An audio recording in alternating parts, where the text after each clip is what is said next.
The Diary of Fate. Fate plays no favorites. It could happen to you. Book 74, page 659. Yes, here it is. The name Rollie Andrews. Occupation archaeologist. A profession that rewards its followers more frequently with honored name than with great wealth. Yet you chose for riches, Rollie Andrews, and for evil. But soon in bitterness you will curse me, fate, although you have gained what you desired. At this moment you possess a fortune past your dreams of avarice. Princely jewels of fabulous worth pour through your fingers. Their promise of ease and luxury stills the protest of your conscience and the memory of that moment of decision, that instant when you decided that possession of such wealth was of itself an end to justify whatever means were necessary, even murder. Oh, Rollie, will you bring... What's the matter, Professor Barkley? My heart. An attack. Bring the medicine. Bottle in coat pocket. By the chair. Quick, Rollie. Yes, sir. Yes, sir. I'll get it, sir. Oh, here it is. Rollie, hurry up. I'll die. I'm looking, sir. Wait a minute. Without this, he'll die. How simple. No need for me to use violence. And a perfect alibi. The bottle could have broken in his coat. Well, there. Rollie, I'm coming, Professor. quickly. I think the medicine. I'm sorry, Professor. The bottle was in your coat. Broken. The medicine's gone. Gone. Is there anything I can do for you? No. No use. Excitement. Excitement. Got the man.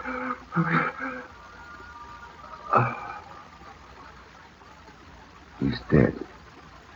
Oh, this way is better than any I planned.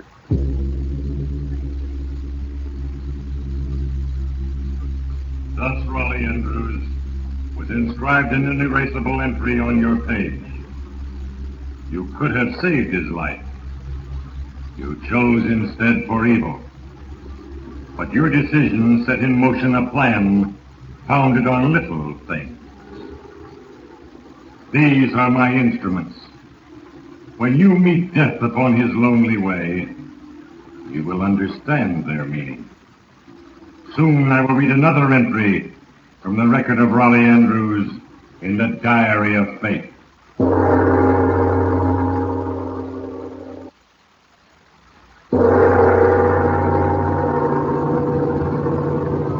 In every life, there are many opportunities for decision. And once a course is chosen, its consequences are inevitable. It was your first trip of exploration, Rollie Andrews, and you found Cairo a fascinating place.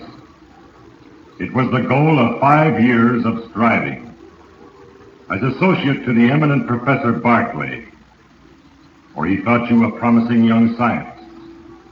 Others wondered if your greater interest was not in the professor's daughter, Janet.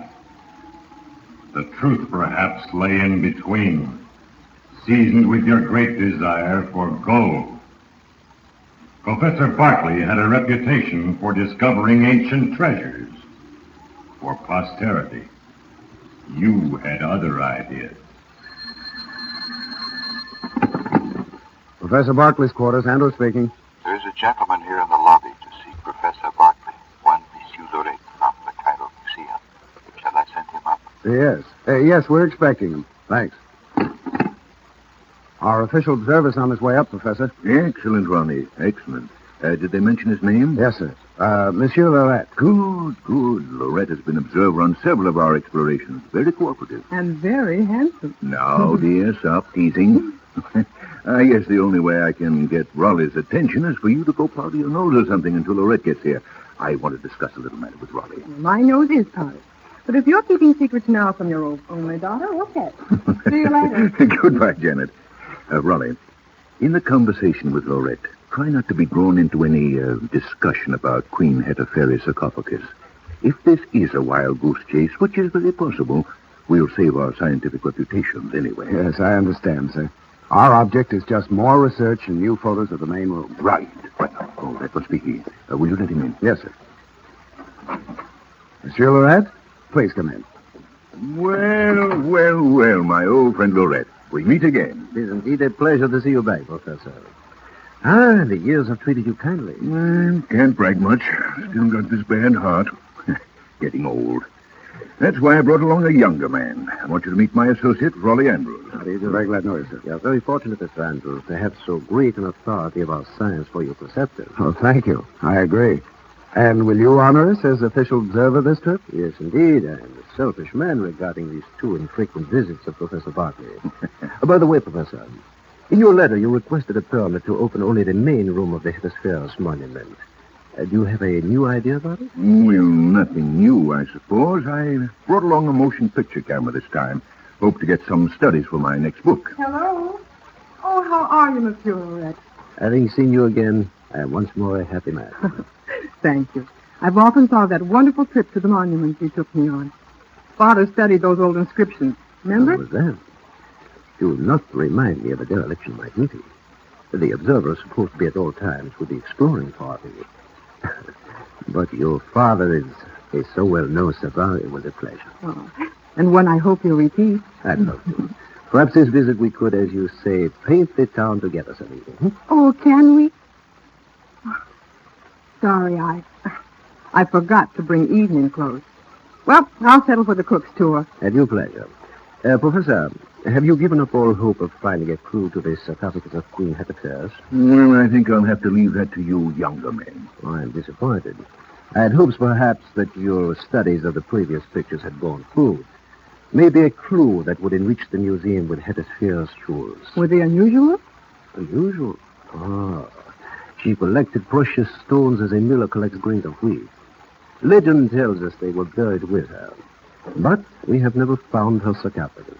How interesting. I'd like to... Janet, pardon me. Will you and Rollie excuse us and take a walk in the garden? I'd like to get started with Mr. Lorette on the details of opening the monument tomorrow. Why? Surely, Dad. I'll see you tomorrow morning, Monsieur Lorette. Come along, Rollie. I'm very glad to have met you, sir. See you in the morning. Good night. Have a good night's sleep. The monument interior is very fine. Oh, what a lovely night, Janet. Those flowers remind me of... Now, never mind the flowers, Rollie Andrews. What are you and Dad up to? He chased me out before Lorette came and did everything but, well, kick my shins just now when I asked about the Heteferi's jewels. Oh, darling, I'd like to tell you, but your father has my word. Oh, you can be sure it's nothing desperate. Oh, sure. Father is an honorable gentleman, I know. In fact, I've wished many times that he'd give more consideration to his daughter and less to his Egyptology. You mean you're jealous of his science? Oh, no, Rollie. I'm really tired of making over last year's dresses every year. And no evening gowns. I'm tired of genteel poverty. Oh, sure, I respect Dad's scientific achievements, but, well, far less brilliant men have provided much better for their families. And he's aging, that heart ailment. Soon he'll need all the attention, and we can't afford a nurse. So I'll have to take care of him. And what have I got to look forward to? Well, I'd been hoping you were looking forward to our marriage. I'll make you happy, darling. Will you? Rollie. Yes? What are you trained for besides archaeology? Nothing, dear. And that's what you'll have 20 years from now, after giving your time and talents to posterity. Janet, dear, what's wrong? I've never heard you talk this way before. Oh, come here, darling. Oh, no, please don't. Listen, you've got to understand, Rollie. I'm not going to marry you on an associate professor's salary and spend the rest of my life doing without. It would ruin my life, and I'd become bitter and ruin yours. You mean money would make the difference, right? That's the way it is. I have to be honest with you. Good night. I'll see you in the morning. And thus, Rollie Andrews, another strong incentive to crime was added to your inherent cupidity. Firmly you resolved that night to gain your ends in whatever way be necessary, if a treasure were unearthed. Morning found you ready for the search. There's not changed since you were here last, Professor. Quite different than I visualized it from the pictures. Well, that's one of the reasons for getting wide-angle shots of it this trip. With them, we can practically reconstruct the room for students. Oh, I remember it well. The 4 stone coffins, the 4 benches, and the big stone chair. Oh, by the way, I know the benches were for the attentive mourners, but for what purpose is the big chair? That no one has ever determined. Unless it is simply an empty throne chair symbolical of the absent queen. However, ever since this room was discovered, we had hoped that the chair might lead us to the sarcophagus of the queen. I beg your pardon, Monsieur Lorette. Would you mind helping me with bringing the tools and equipment, sir? Oh, but certainly. How long will you be working in here, Dad? Well, can't say exactly, Janet. However, would you like to do a very important job for your old father? Lay on, Macduff. I'll explain why later. But I want you to see if you can persuade Lorette to take you sightseeing today. I need him away from here for several hours. That's an easy one, Dad. He's already asked me. Good. And I'll tell you all about it tonight. You'll have to. I'm dying of curiosity. It sounds like a deep, dark conspiracy. Yeah. Is there anything else I can do? Thank you. No, you've been more than kind. We'll get started with work now. Monsieur Lorette, you can help me. I'll take you up on that offer of the tour of the other monuments. With pleasure, mademoiselle. Have we your permission, Professor? Of course. Go along and enjoy yourself. Well. Now, you take care of yourself. Bye now. Bye. Have a good time. Good. That was easier than we expected. Yes. I'd hate for Lorette to find out my theory about that throne chair. It does sound like a dime novel that the chair and its base hide the entrance to the Queen's burial vault. Yes. It looks so solid. I'm wondering if we'll be able to test the theory without bringing in a work crew. Oh, let's not bring in the workers, sir. I can do the work of 10 men with this hydraulic jack. You think so? Well, all right. Let's try to drive a wedge here between the chair base and the floor. Eh? Yes, sir.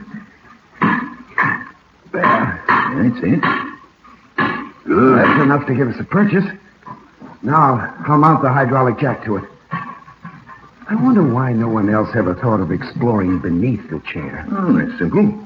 Their religion in Cheops' time insisted on the sarcophagus being placed above the floor level, so the soul would have no trouble in getting to heaven. And you found the clue for this theory in Cheops' tomb. Well, if you can call it a clue. The inscription related his hatred of his mother, and it's the only basis for believing that he might have placed her below the floor. To speed her soul in the opposite direction, huh? Right. Well, perhaps we'll soon know. Yeah, that jack's ready. All right. Rollie. Yes, sir. It's raising from the floor on this side. Yes, sir. It's funny, too. It's no sounds of breaking mortar. Well, no wonder. It's hinged on the other side. Right. Keep going, Rollie. Keep going. There's a hole with steps leading down. Oh, I've been waiting years for this moment. Let's go. Yes, now, hurry, lad. I've got the camera. Bring the light and the small pinch bar. We may still be wrong, but now I bet my shirt the Queen is waiting for us. I'll start down. Go ahead, sir. All right. The Queen and all her jewels. Clutching the iron pinch bar, you followed the professor into the gloomy cavern. You knew, Rollie Andrews, that if the fortune you expected to find was actually there, Queen Hetepera's tomb might soon serve the same purpose for your friend Professor Bartley. You hoped your years of patient waiting were nearing their end. If you were right, only the problem of disguising your crime remained. Soon it will be time to write another entry under the name of Rollie Andrews in the Diary of Fate.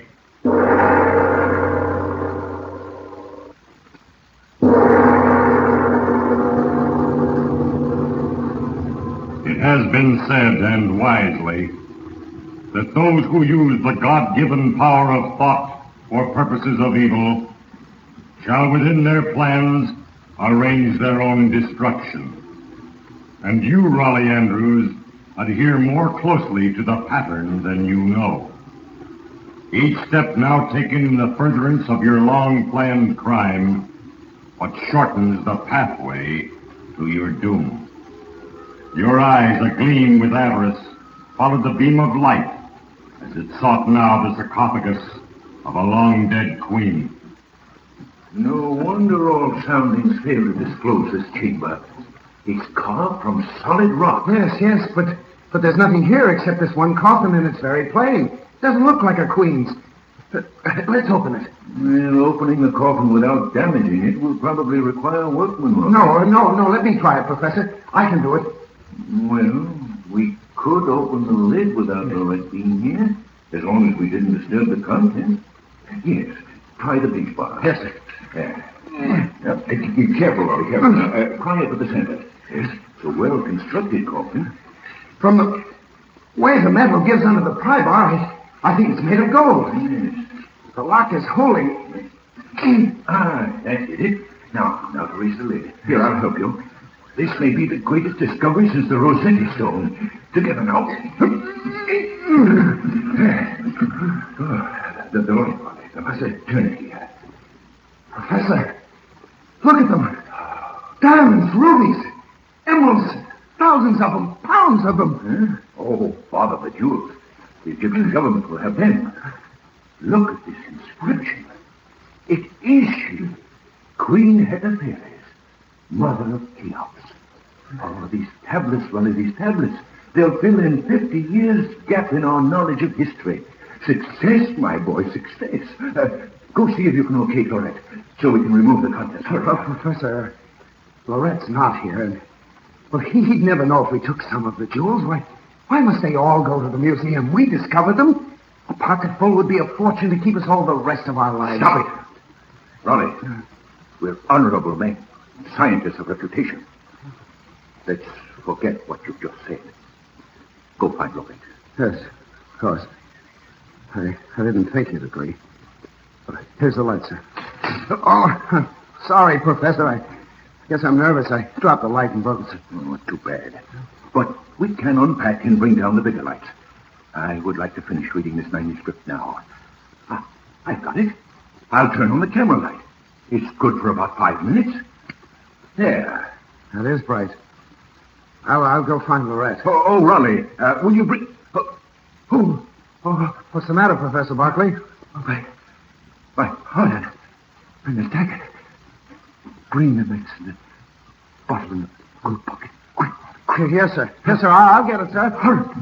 Rollie, hurry. I've got it. Here it is. Oh. I've got it, sir. Rollie. Wait a minute. Without this, he'll die. How simple. Rollie. No need to use violence. And a perfect alibi. The bottle could have broken in his coat. Well. I'm coming, Professor. Quickly. I'm thinking. The medicine. I'm sorry, Professor. The bottle was in your coat. Broken. The medicine's gone. Gone? Is there anything I can do for you? Oh, no. Oh, you...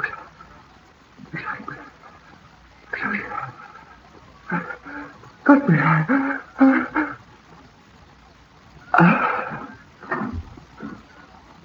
He's dead.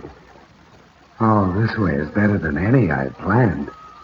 I can carry him and the jewels to the outer room and close that hole before Lorette gets back. No one will ever know the Queen was discovered. Sure. Heart failure's a normal death. I can hide the jewels and take his body to the hotel. What a stroke of luck. You gloated over your fortune, Rollie Andrews, even as you swiftly completed your plan. You removed even the smallest of jewels from that regal coffin. Soon all was in order, and there was no clue left to show that the throne chair had ever been moved. You placed the jewels in a previously unopened box of scientific apparatus. replacing the official customs seal so carefully there, too, it appeared never to have been removed. Confident now, you took the professor's body to the hotel. Lorette could return at any time. Your plan was complete. Monsieur Lorette, I've certainly enjoyed these stories of yours. Thank you. I'll always remember today. I'm even sorry it's over. Isn't that the monument ahead? I regret to say it is. Oh, the door is open. They must still be here. Hi, Dad.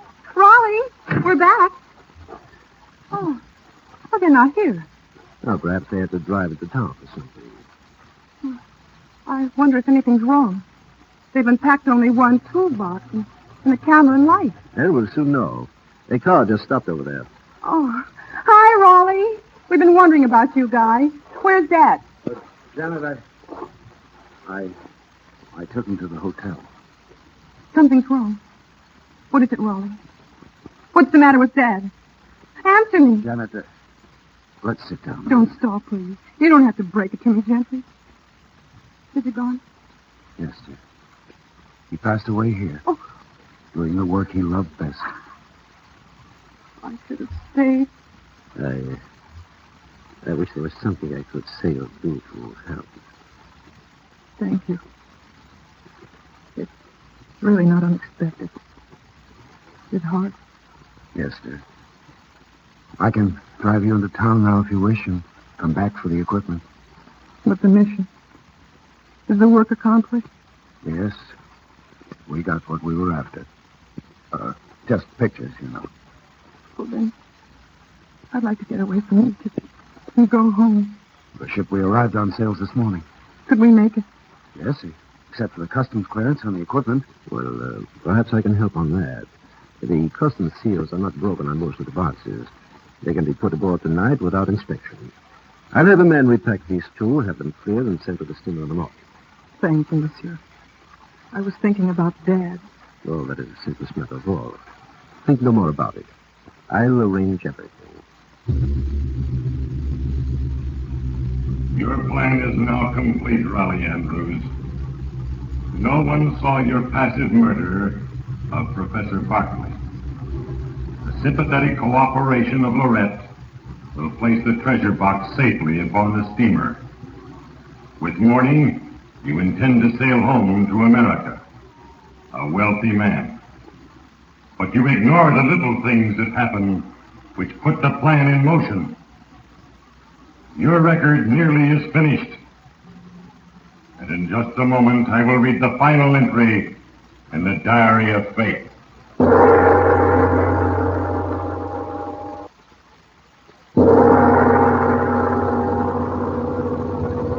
And now before me, fate, lies the final entry of Rollie Andrews.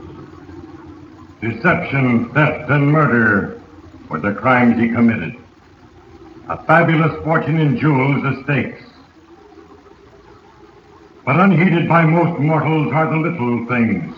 And now Rollie Andrews' doom is upon him.